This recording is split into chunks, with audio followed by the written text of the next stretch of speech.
Praise Lord, जय मसीह की। मैं स्टैनली मैकवान, मेरे YouTube channel Hindi Gujarati Bible study में आपका स्वागत है। मेरे चैनल को आज अभी इसी वक्त आप सब्सक्राइब कर लीजिए और परमेश्वर के ज्ञान में आप बढ़ते जाओ। परमेश्वर वो चाहते हैं कि हम सारे लोग बचाए जाए और परमेश्वर हम सभी को मौका भी देते। परमेश्वर ने शाऊल राजा को भी मौका दिया कि शाऊल बचाया जाए और परमेश्वर उसको 40 साल तक राजा बनाए रखा, जबकि 2 साल उसने राज किया था और उसके बाद परमेश्वर ने दाऊद का अभिषेक भी कर दिया था। लेकिन फिर भी और भी 38 साल मिले। आपके पास कितना मौका है? परमेश्वर ने आपको कितना मौका दिया है? कहीं ऐसा तो नहीं आपके लिए आखिरी मौका हो? ये जानने के लिए मेरे साथ इस वीडियो में अंत तक बने रहो।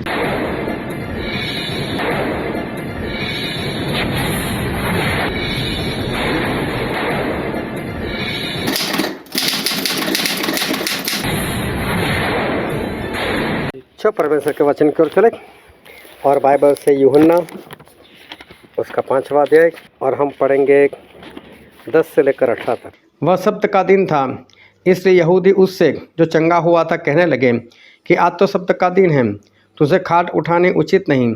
उसने उन्हें उत्तर दिया कि जिसने मुझे चंगा किया उसी ने मुझसे कहा, अपनी खाट उठाकर चल फिर। उन्होंने उससे पूछा, वह कौन मनुष्य है जिसने तुझसे कहा खाट उठाकर चल फिर? परंतु जो चंगा हो गया था वह नहीं जानता था कि वह कौन है, क्योंकि उस जगह में भीड़ होने के कारण यीशु वहाँ से हट गया था। इन बातों के बाद वह यीशु को मंदिर में मिला। तब उसने उससे कहा, देख तू तो चंगा हो गया है, फिर से पाप मत करना, ऐसा ना हो कि इससे कोई भारी विपत्ति तुझ पर आ पड़े। उस मनुष्य ने जाकर यहूदियों से कह दिया कि जिसने मुझे चंगा किया वह यीशु है। इस कारण यहूदी यीशु को सताने लगे, क्योंकि वह ऐसे ऐसे काम सब्त के दिन करता था। इस पर यीशु ने उनसे कहा कि मेरा पिता अब तक काम करता है और मैं भी काम करता हूँ। इस कारण यहूदी और भी अधिक उससे मार डालने का प्रयत्न करने लगे कि वह न केवल सब्त के दिन की विधि को तोड़ता, परंतु परमेश्वर को अपना पिता कहकर अपने आप को परमेश्वर के तुल्य ठहराता था। देखो, ये परमेश्वर का वचन है और परमेश्वर अपने वचन से हमसे बातचीत करते। आज भी हमारे परमेश्वर अपने वचन से हमसे बातचीत करेंगे। बहुत ध्यान से परमेश्वर के वचन को सुनना, समझना, ग्रहण करना और जो भी परमेश्वर आज हमको सिखाए उसके अनुसार चलना, ताकि हम परमेश्वर के राज के वारिस बन सके। एक बार एक राजा था, राजा का नाम था नबूकदनेस्सर राजा, और उसने इज़राइल लोगों को गुलाम बनाया हुआ था। और उस ज़माने में दानिएल जो नबी थे वो भी वहाँ पर गुलाम बने हुए थे। और दानिएल तब मुश्किल से 15 साल के थे और दानिएल और उनके 3 मित्र लोग वहाँ पर थे, शद्रक, मेशक और अबेदनगो। ये 4 के 4 वहाँ पर गुलाम बने हुए थे और परमेश्वर ने उनको वहाँ पर काफ़ी ऊंचाई के ऊपर परमेश्वर ले गए, क्योंकि नबूकदनेस्सर को एक सपना आया था और उस सपने का मतलब जब कोई नहीं बता पाया तब वो सपना और उसका मतलब दानिएल ने बताया था। और उस कारण राजा ने दानिएल को एक अपने साथ रहने के लिए एक बड़ा ओहदा दिया था और दानिएल ने सिफारिश लगाकर अपने 3 मित्रों के लिए भी कुछ न कुछ पद मांग लिया और राजा ने उनको भी कुछ पद दे दिया। और नबूकदनेस्सर राजा वो था कि जो परमेश्वर को नहीं मानता था, नहीं समझता था। लेकिन जब दानिएल नबी ने उसका सपना बता दिया, उसका मतलब भी बता दिया, तब उसे पहली बार पता चला कि हाँ, पूरी दुनिया में अगर कहीं पर परमेश्वर है तो वो है इज़राइल का परमेश्वर। और उसने दानिएल को काफ़ी भेंट दी और जाहिर भी किया कि हाँ, दानिएल का परमेश्वर वो सच्चा परमेश्वर है। फिर भी उस नबूकदनेस्सर ने एक मूर्ति बनाई थी और मूर्ति बनाकर बोला कि जो कोई इसकी पूजा ना करे उसको आग की भट्ठी में डाल दिया जाएगा। और तभी दानिएल के 3 मित्र जो थे वो पकड़े गए थे और राजा उनके ऊपर काफ़ी क्रोधायमान था और उनको एक मौका भी दिया कि एक बार मैं आपको मौका देता हूँ, आप इस मूर्ति की पूजा करो। लेकिन इन लोगों ने मना कर दिया और मना कर दिया तो इन तीनों को नबूकदनेस्सर ने आग की भट्ठी में डाल दिया। लेकिन हम जानते हैं कि परमेश्वर ने उनकी वहाँ पर रक्षा की, उनको बचा लिया और राजा ने उन तीनों को फिर बोला कि आप लोग बाहर आ जाओ और राजा ने सभी के बीच में कबूल किया कि शद्रक मेशक और अबेदनगो का जो परमेश्वर है वही परमेश्वर है और सभी लोग उसको ही मानना। और फिर उसके बाद ये नबूकदनेस्सर को एक और सपना आया और सपना उसके खुद के बारे में था। और वो सपना जब उसको आया तो उसने दानियेल से बताया और दानियेल ने उस सपने का मतलब भी बताया कि राजा ये सपना तेरे लिए है और परमेश्वर ऐसा कहना चाहते हैं कि तू एक पशु के समान हो जाएगा और तुझे एक पशु के समान बांध कर रखा जाएगा, घर में नहीं रखा जाएगा, तुझे जंगल में बांध कर रखा जाएगा और ऐसे तेरे ऊपर कुछ वक्त जो है जाएगा। और 7 साल उसके लिए नियुक्त किए थे और ऐसा ही हुआ उसके साथ। 7 साल के बाद जब उसने परमेश्वर से क्षमा मांगी तब उसको वापस राजा का पद उसको मिला था। अभी नबूकदनेस्सर राजा बूढ़ा हो गया, मर भी गया और उसके बाद उसका जो बेटा था बेलशास्सर, तो उसके हाथ में ये परमेश्वर का राजा है। अभी जब नबूकदनेस्सर मर जाता है और उसका बेटा राजा बनता है तो इसका मतलब ये है कि उसका बेटा बड़ा होना चाहिए, समझदार होना चाहिए, क्योंकि राजा बना हुआ है। और अगर वो बड़ा है, समझदार है, तो दूसरी बात यह है कि उसके सामने सारा कुछ हुआ था जो कुछ उसने अपने पिताजी के जीवन में देखा हुआ था। वो अपने पिताजी के साथ रहता था और इसलिए उसने ये भी देखा था कि मेरे पिताजी को सपना आया था और किसी ने उस सपने का मतलब नहीं बताया था। और दानियेल नबी ने वो सपना भी बताया था और उसका मतलब भी बताया था। उसके बाद जब उसके पापा ने मूर्ति बनाई तो शद्रक मेशक अबेदनगो को पकड़े गए, उनको आग की भट्टी में डाल दिया गया, वहाँ से वो लोग जिंदा निकले। ये भी बेलशास्सर को मालूम था कि मेरे पापा ने ऐसा इन लोगों के साथ किया था, लेकिन उनके परमेश्वर ने उनको बचाया था। उसके बाद उसके सामने ये बात हो गई कि मेरे पापा को कोई सपना आया और सपने के मुताबिक ही उनके साथ हुआ। वो पशु के समान 7 साल उनके ऊपर बीत गए और बाद में जब उन्होंने परमेश्वर से क्षमा मांगी तब वो वापस राजा के पद पर पहुँचे। अभी वो मर गए। तो ये सारा अनुभव जो था वो बेलशास्सर को भी था कि हाँ, सही में सच्चा परमेश्वर है कौन और वो परमेश्वर कैसे है, हमसे क्या चाहते, सारी बातें उसको मालूम थी। फिर भी ये जो बेलशास्सर था जब राजा बन गया तो उसने पार्टी मनाई और कई लोगों को बुलाया, लेकिन उसने गलती ये की कि खुद शराब पिया, सभी लोगों को शराब पिलाया। इतना ही नहीं, शराब उसमें उसने पिलाया कि जो परमेश्वर के भवन से वो लोग वहाँ से जो कुछ बर्तन लेकर आए थे उसी बर्तन में उसने लोगों को शराब पिलाया और खुद भी पिया। जो बर्तन परमेश्वर के लिए पवित्र थे उसका उसने इस्तेमाल किया। और जब ऐसा हुआ तब एक हाथ आया, वहाँ पर सिर्फ हाथ दिखाई देता है, पंजा दिखाई देता है और वहाँ पर दीवार पर कुछ शब्द वो लिखता है और किसी को पता नहीं चलता है कि ये शब्द जो है वो लिखे क्या है और कौन सी लैंग्वेज में, किसी को कुछ नहीं पता चला।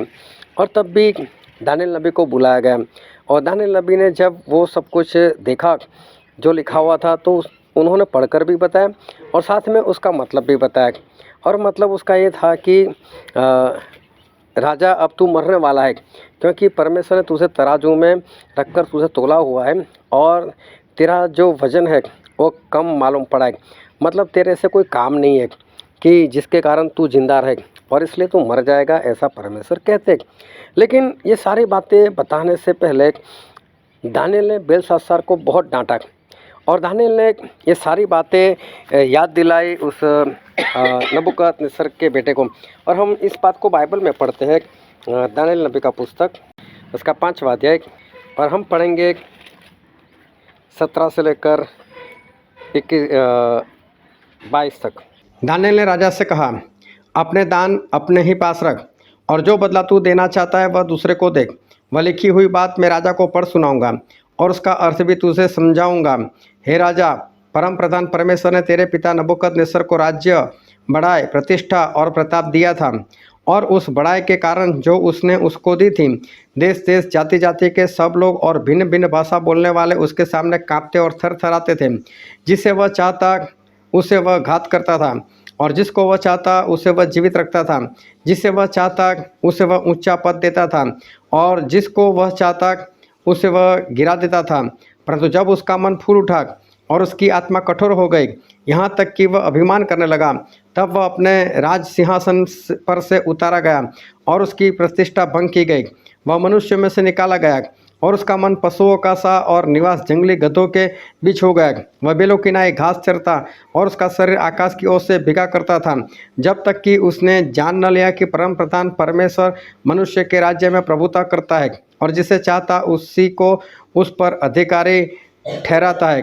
तो भी हे बेलशस्सर, तू जो उसका पुत्र है और यह सब कुछ जानता था, तो भी तेरा मन नम्र न हुआ, वरन तूने स्वर्ग के प्रभु के विरुद्ध सिर उठाकर उसके भवन के पात्र मंगवाकर अपने सामने धरवा दिए और अपने प्रधानों और रानियों और रखेलियों समेत तूने उनमें दाख मधु पिया और चांदी सोने पित्तल लोहे काठ और पत्थर के देवता जो न देखते न सुनते न जानते उनकी तो स्तुति की, परंतु परमेश्वर जिसके हाथ में तेरा प्राण है और जिसके वश में तेरा सब चलना फिरना है, उसका सम्मान तूने नहीं किया।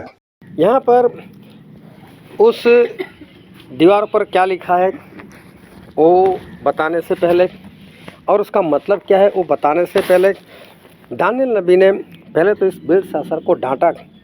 उसको बताया कि तू ये सारी बातें जानता था, सारी बातें उसको बताई, सारी बातें उसको याद दिलाई और याद दिलाने के बाद बोला कि तू सब कुछ जानता था, फिर भी तू नम्र नहीं हुआ, तूने नम्रता को धारण नहीं किया और इस कारण ये सब कुछ हुआ है। और तूने भी गलती की, लेकिन तुझे कोई मौका नहीं मिलने वाला और मौका नहीं मिलेगा। अब तेरी बात जो है वो ख़त्म हो जाएगी।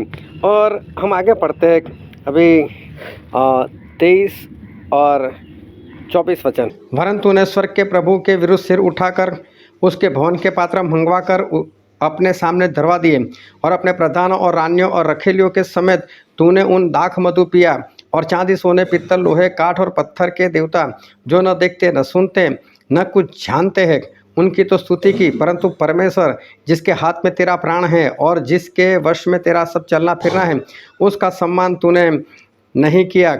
तब ही यह हाथ का एक भाग उसकी ओर से प्रकट किया गया है और वे शब्द लिखे गए हैं।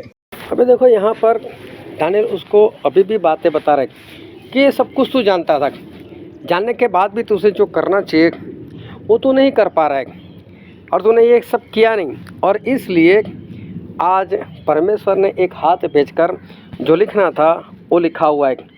तू सब कुछ जानता था, फिर भी तूने परमेश्वर के बर्तन जो पवित्र थे उसका तूने शराब पीने के लिए तूने इस्तेमाल किया, तूने पार्टी की, सब कुछ तू जानता था, फिर भी तूने एक गलती की। इसलिए ये हाथ आया परमेश्वर की ओर से और उसने ये सारी बातें तेरे सामने लिखी हुई है। और अब दानिएल नबी जो है वो सारी बातें वो बता रहे हैं कि क्या लिखा हुआ है और उसका मतलब भी क्या है। और हम पढ़ते हैं 25 से लेकर 28 वचन पढ़ो तो। और जो शब्द लिखे गए हैं मैंने तकेल और उफारसीन, इस वाक्य का अर्थ यह है, मैंने अर्थात परमेश्वर ने तेरे राज्य के दिन गिनकर उसका अंत कर दिया है। तकेल, तू मानो तराजू में तोला गया और हल्का पाया गया। पेरेस अर्थात तेरा राज्य बांटकर मादियों और फारसियों को दिया गया है। हाँ, अभी देखो यहाँ पर जो लिखा गया था वो भी दानिएल नबी ने बता दिया और उस एक एक शब्द का जो मतलब है वो भी दानिएल ने यहाँ पर मतलब बता दिया। और मतलब में जो था कि राजा तू सब कुछ जानता था और इसलिए अब परमेश्वर ने तेरे सारे कामों को अपने मन में लिया है, गिनती की है और बोले तेरा जो राज था उसका अंत आ चुका है, अब तू राज नहीं कर पाएगा।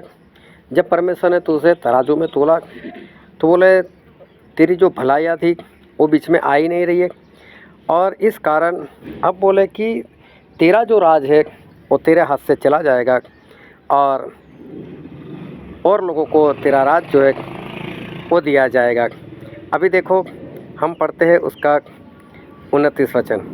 तब बेलशस्सर ने आज्ञा दी और दानिएल को बैंजनी रंग का वस्त्र और उसके गले में सोने की कंठमाला पहनाई गई और ढिंढोरी ने उसके विषय में पुकारा कि राज्य में तीसरा दानिएल ही प्रभुता करेगा।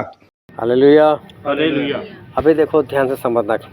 अभी बेलशस्सर ने क्या किया, दानिएल का आदर मान किया, उसको जामुनी कलर का कपड़े पहनाए, मतलब एक राजा के समान उसको कपड़े दिए, फिर उसके गले में सोने की चेन भी डाली और ऐसा ढिंढोरा पिटवाया कि पूरे राज्य में तीसरे नंबर पर ये दानियल रहेगा। दानियल को जो उसकी पोस्ट थी वो और भी इसने बेलशास्सर ने बढ़ा दी। बेलशास्सर ने काफ़ी कुछ दानियल के लिए अच्छा किया। दानियल ने पहले ही बोल दिया था कि तेरी भेंट तेरे पास रखना, मुझे नहीं चाहिए। इसे फिर भी दानियल को दिया, अच्छे कपड़े दिए, सोना दिया, उसकी पोस्ट बढ़ा दी। लेकिन हुआ क्या, उसका 30 वचन पढ़ो। उसी रात कसदियों का राजा बेलशास्सर मार डाला गया। Hallelujah, hallelujah. अभी देखो यहाँ पर जो लिखा है उसके हिसाब से बेलशास्सर उसी रात मारा गया। अभी इसका पिताजी थे नबूकदनेस्सर। नबूकदनेस्सर परमेश्वर को नहीं जानते थे। उन्होंने इजराइल के ऊपर हमला कर दिया। हमला करने के बाद सभी लोगों को गुलाम बना दिया और उनमें से 4 खास थे, जो दानियल और उसके 3 मित्र। और फिर उस नबूकदनेस्सर को एक बार सपना आया। सपने से उसको पता चला कि सपना मेरा जो है वो कुछ कहने के लिए जा रहा है। सपना बहुत बड़ा है और उसका मतलब भी बहुत गहरा होना चाहिए, और इसलिए उन्होंने चाहा कि मुझे कोई सपना भी बताए और उसका मतलब भी बताए तो मैं समझ सकूं कि हाँ ये मतलब सही निकला है। और जब कोई भी उसका सपना नहीं बता पाया, जादू टोना वाले, दूसरे देव देवता को मानने वाले, बड़े बड़े ज्ञानी लोग, सभी लोगों को बुलाया, लेकिन कोई उसका सपना नहीं बता पाया। अभी देखो, एक तो ये बात है कि इंसान वो चारों ओर घूम ले, चारों ओर अपनी परेशानी के लिए कभी अस्पताल या वकील या पुलिस या जज या अपनी पहचान में जितने लोग हैं सभी से मिल ले अपनी परेशानी के लिए, लेकिन कहीं पर भी उसकी परेशानी का हल नहीं हो रहा है। वो जादू टोना करवाए, देवी देवताओं के पास जाए, फिर भी उसका कुछ हल ना हो। जब उसके पास कोई रास्ता ना बचे, कुछ भी ना हो, और तब जाकर अगर कोई उसके जीवन में काम करे या तो कोई देवता उसके जीवन में काम करे, तो ये बात उसके लिए बहुत बड़ी बन जाती है कि जब कोई नहीं था तब इसने मेरा काम किया। तो इसका मतलब उसको चारों ओर से अनुभव हो गया है कि मैं चारों ओर निष्फल रहा, लेकिन कोई एक था जिसने मेरे जीवन में काम किया। अभी यहाँ पर नबूकदनेस्सर वो चारों ओर निष्फल हो गए। उसको ना तो कोई जादू टोना करने वाला उसका सपना बता रहा है, ना कोई पढ़े लिखे ज्ञानी लोग उसका सपना बता पा रहे, ना कोई ऐसा इंसान कि जो अपने धर्म में देवी देवताओं में बहुत आगे हो या बाबा हो, ऐसा भी कोई नहीं बता पा रहा। किसी को उसका सपना नहीं पता चला। और उस वक्त दानियल नबी वो बोलते मैं मेरे परमेश्वर से बात करूंगा और मेरे परमेश्वर वो मतलब बताएंगे। और जब परमेश्वर आते हैं और परमेश्वर उसको मतलब बताते हैं और दानियल जाकर वो सपना भी बता देते हैं, मतलब भी बता देते हैं, तो नबूकदनेस्सर को क्या पता चलता है? नबूकदनेस्सर को ये पता चलता है कि यही परमेश्वर है और कोई परमेश्वर है ही नहीं। और दानियल को बड़ी पोस्ट दे दी। दानियल के कहने पर 3 मित्रों को भी पोस्ट दे दी। वही नबूकदनेस्सर एक बार फिर से गलती कर रहा है, मूर्ति बना रहा है, और तब उसको एक बार फिर परमेश्वर का अनुभव हुआ और उसने परमेश्वर को खुद उस आग की भट्टी में देखा कि मैं 4 लोगों को देख रहा हूँ, जबकि डाला था उसने 3 को। फिर वो तीनों को बाहर निकाला और बोला कि इन्हीं का परमेश्वर सच्चा परमेश्वर, सभी इन्हीं के परमेश्वर को मानो, पूरी दुनिया में उससे खबर फैला दी, बस इन्हीं को मानो। उसके बाद इसको एक सपना और आता है जिसमें ये बात दिखाई देती है कि तू घमंड करता है और अब घमंड करेगा तो तू मार दिया जाएगा। और तब दानियल ने उस नबूकदनेस्सर को चेतावनी भी दी और सपने का मतलब बताकर कहा। एक वचन हम पढ़ लेते हैं इसमें, और दानियल नबी का पुस्तक उसका अध्याय 4 और हम पढ़ेंगे 24 से लेकर 27 तक। हे राजा, इसका फल जो परम प्रधान ने ठाना है कि राजा पर घटे वह यह है कि तू मनुष्य के बीच से निकाला जाएगा और मैदान के पशुओं के संग रहेगा। तू बेलों की नाई घास चरेगा और आकाश की ओर से भिगा करेगा, और 7 युग तुझ पर बीतेंगे जब तक कि तू न जान ले कि मनुष्य के राज्य में परम प्रधान ही प्रभुता करता है और जिसे चाहे वह उससे दे देता है। और उस वृक्ष के ठूंठ को जड़ समेत छोड़ने की आज्ञा जो हुई है, इसका अर्थ यह है कि तेरा राज्य तेरे लिए बना रहेगा, और जब तू जान लेगा कि जगत का प्रभु स्वर्ग ही में है, तब तू फिर से राज्य करने पाएगा। इस कारण हे राजा, मेरी ये सम्मति स्वीकार कर कि यदि तू पाप छोड़कर धर्म करने लगे और अधर्म छोड़कर दीनहीनों पर दया करने लगे, तो संभव है कि ऐसा करने से तेरा चैन बना रहे। Hallelujah, hallelujah. अच्छा, कोई बात अपना ध्यान लगाओ, परमेश्वर सब कुछ अच्छा करेंगे। तो यहाँ पर जो नबूकदनेस्सर को सपना है उस सपने का मतलब दानियेल ने एक बार फिर से बताया और दानियेल ने साथ साथ में एक सलाह दी उसको कि राजा अगर इससे बचना है तो ऐसा कुछ कर, हो सकता है कि तू बचाया जाए। कोई पक्की बात नहीं थी, लेकिन फिर भी दानियेल ने बताया कि हो सकता है कि तू गरीब लोगों के ऊपर दया करे और तू अपने पापों को छोड़ दे, तो हो सकता है कि परमेश्वर तेरे ऊपर कुछ कृपा कर ले। लेकिन उसने फिर घमंड किया तो क्या हुआ कि जो परमेश्वर ने बताया था वैसा ही उसके साथ हुआ और उसको इंसानों के बीच में से निकाला गया और पशुओं के साथ उसको रखा गया। और जब उसका वक्त ख़त्म हुआ और जब नबूकदनेस्सर के अंदर समझ आई, उसने परमेश्वर से फिर क्षमा मांगी और तब जाकर वो बचाया गया। उसके बाद नबूकदनेस्सर मर गए, पर उनकी मौत अच्छे से हुई, ऐसे किसी कारण से इनकी मौत नहीं हुई। अभी देखो नबूकदनेस्सर को कितना मौका मिला। जब पहली बार सपना आया उस वक्त एक मौका मिला, उसके बाद दानियेल के 3 मित्रों को उन्होंने उस आग की भट्ठी में डाल दिया, तभी भी परमेश्वर ने इस नबूकदनेस्सर को नहीं मारा, एक मौका और मिल गया। उसके बाद ये एक सपना आता है और सपने के बाद भी वो पशु जैसे बन तो जाते, लेकिन फिर भी परमेश्वर उसमें से बचा लेते। और जब उनकी मौत होती है तो वो तो बाइबल में नहीं लिखा, लेकिन अब उसकी मौत ऐसे नहीं हुई किसी दंड के कारण, लेकिन उनकी मौत शांति से हुई है। अभी जब हम उसके बेटे की बात कर रहे थे तो उसका बेटा जो बेलशास्सर था, उसने पहली गलती की। गलती भी कौन सी थी? बस शराब पीने की। और जैसे गलती वो की, तुरंत एक हाथ आया, हाथ में कुछ लिखा। दानियेल नबी ने उसका मतलब बताया, दानियेल ने इसको डांटा भी। और देखो दानियेल ने कभी भी नबूकदनेस्सर को नहीं डांटा, लेकिन उसके बेटे को जरूर डांटा। और क्या हुआ कि उसके बेटे ने दानियेल को जामुनी वस्त्र पहनाए, गले में सोने की चेन डाली और उसका तीसरा हाकिम बना दिया।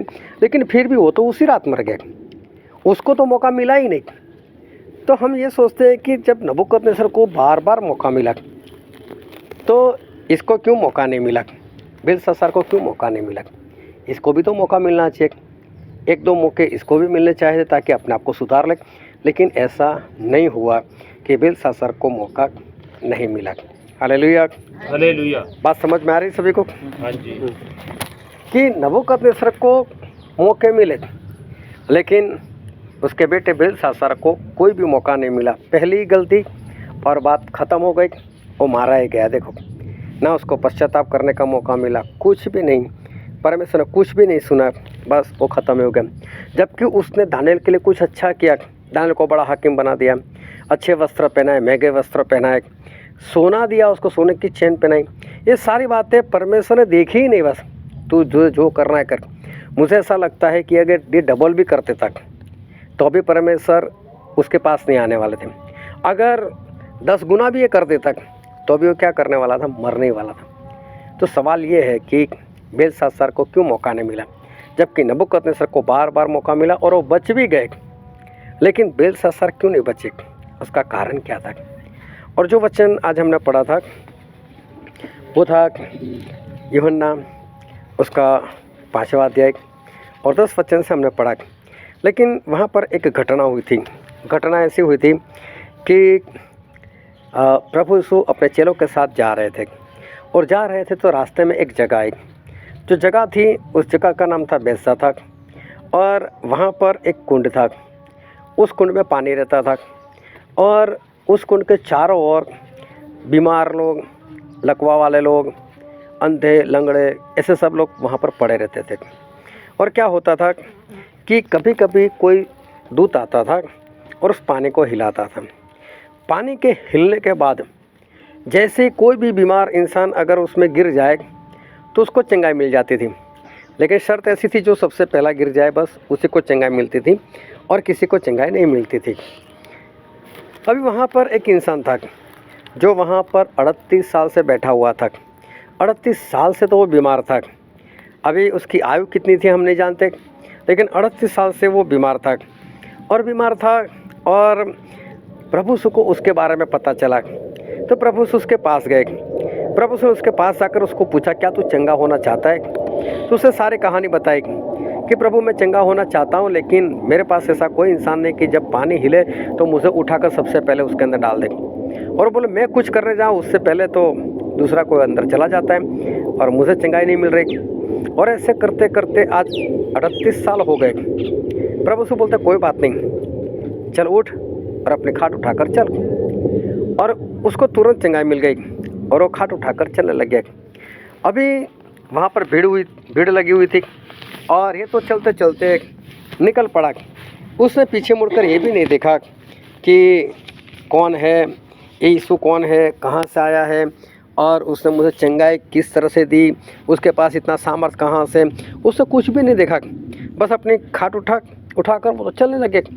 चलते चलते आगे कहीं पर चर्च होगा, उस चर्च में घुस गया। अभी चर्च में घुस गया तो जो वचन हमने पढ़ा वहाँ पर ऐसा लिखा है, हम पढ़ते उसका 10, 11 और 12 वचन। वह सब्त का दिन था, इसलिए यहूदी उससे जो चंगा हुआ था कहने लगे कि आज तो सब्त का दिन है, तुझे खाट उठाने उचित नहीं। उसने उन्हें उत्तर दिया कि जिसने मुझे चंगा किया उसी ने मुझसे कहा अपनी खाट उठाकर चल फिर। उन्होंने उससे पूछा वह कौन मनुष्य है जिसने तुझसे कहा खाट उठाकर चल फिर। परंतु जो चंगा हो गया था वह नहीं जानता था कि वह कौन है, क्योंकि उस जगह में भीड़ होने के कारण यीशु वहाँ से हट गया था। यहाँ पर ऐसा लिखा है कि जब लोगों ने इसको पूछा कि आज सब्बत का दिन है, आज तू क्यों अपने खाट उठाकर चल रहा है, आज तुझे काम नहीं करना चाहिए था। तो फिर ये बोलता है नहीं, मैं तो करूँगा ये काम, क्योंकि जिसने मुझे चंगाई दी उसने मुझे बोला है। तो लोग पूछ रहे फिर वो कौन है इंसान जिसने तुझे चंगाई दी। अब ये बोलता है मैं नहीं जानता उसको। अभी सोचो इसके जीवन में कितना बड़ा चमत्कार हुआ है। 38 साल के बाद इसको जीवन मिला है, 38 साल की बीमारी से इसको आज़ादी मिली है और ये इंसान ऐसा बोलता है कि मैं नहीं जानता वो कौन है। अभी क्या हुआ, 14 वचन पढ़ो। इन बातों के बाद वह यीशु को मंदिर में मिला, तब उसने उससे कहा देख तू तो चंगा हो गया है, फिर से पाप मत करना, ऐसा ना हो कि इससे कोई भारी विपत्ति तुझ पर आ पड़े।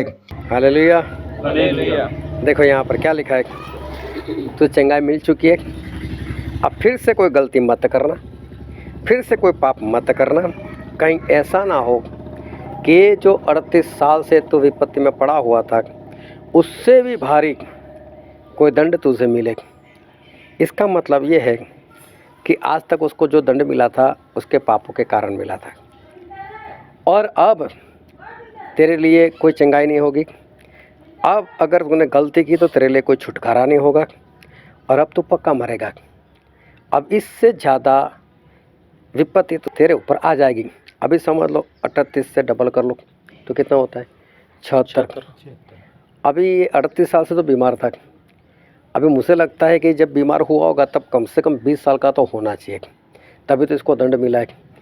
तो 38 और 20 लगा दो, 58 हो गया। अभी 76 साल और उसकी बीमारी बढ़ जाती है तो कितना हो जाएगा, मत जिंदा रहेगा ही नहीं, उसी में मर जाएगा। मतलब अब तेरे लिए कोई छुटकारा नहीं है। क्यों? परमेश्वर प्रभु यीशु ने यहाँ पर इसके साथ ऐसी बातें की। तू पाप कर रहा था और ये तो इज़राइल का था, जिंदा परमेश्वर को समझने वाला मानने वाला था, क्योंकि इज़राइल के लोग मतलब परमेश्वर को मानने वाले लोग। तो ये तो जीवित परमेश्वर को मानते थे, इनके पास बाइबल था। और फिर भी इसने गलती की थी और जानकर गलती करने के बाद उसको एक मौका मिल गया कि चलो ठीक है, एक बार तूने गलती की, दंड मिला उसको। और अब परमेश्वर प्रभु से क्या बोल रहे, अब अगर फिर से गलती की तो बात ख़त्म है। नबूकदनेस्सर को इसलिए वक्त मिला कि वो परमेश्वर को नहीं जानता था, इसलिए परमेश्वर ने उसको 1, 2, 3, 4 बार उसको मौके दे दिए। चलो कोई बात नहीं, लेकिन ये सारी बातें तो उसका बेटा शुरू से जानता था। उसने सब कुछ अपनी निगाहों से अपने बाप के जीवन में देखा था।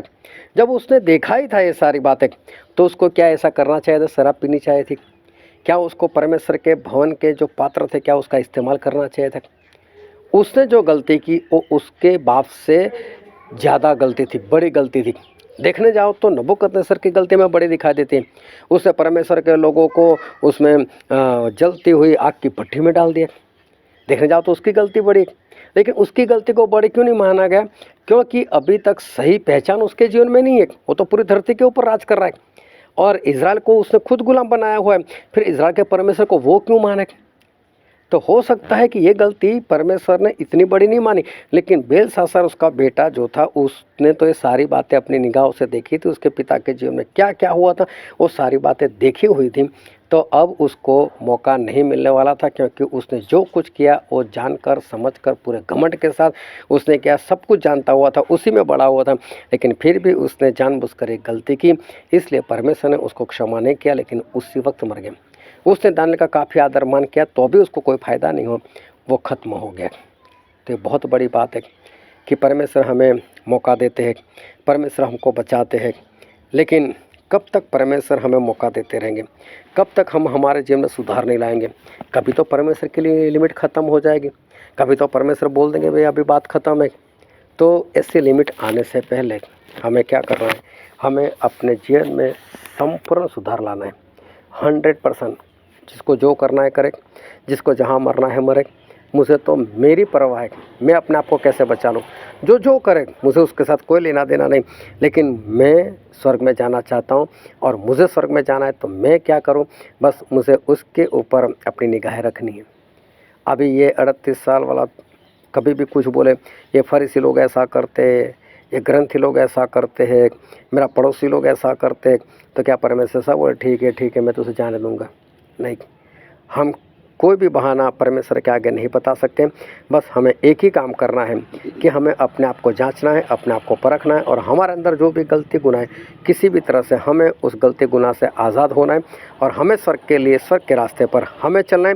जिसको जो करना है वो करे, कहीं हमारे जीवन में परमेश्वर का अनुग्रह, परमेश्वर की कृपा खत्म हो जाए, वो हमको जो मौका दे रहे हो मौका खत्म हो जाए, उससे पहले हमें अपने आप को 100% सुधार में लेकर आना है। हालेलुया। आओ हम सभी अपनी आंखों को बंद करें।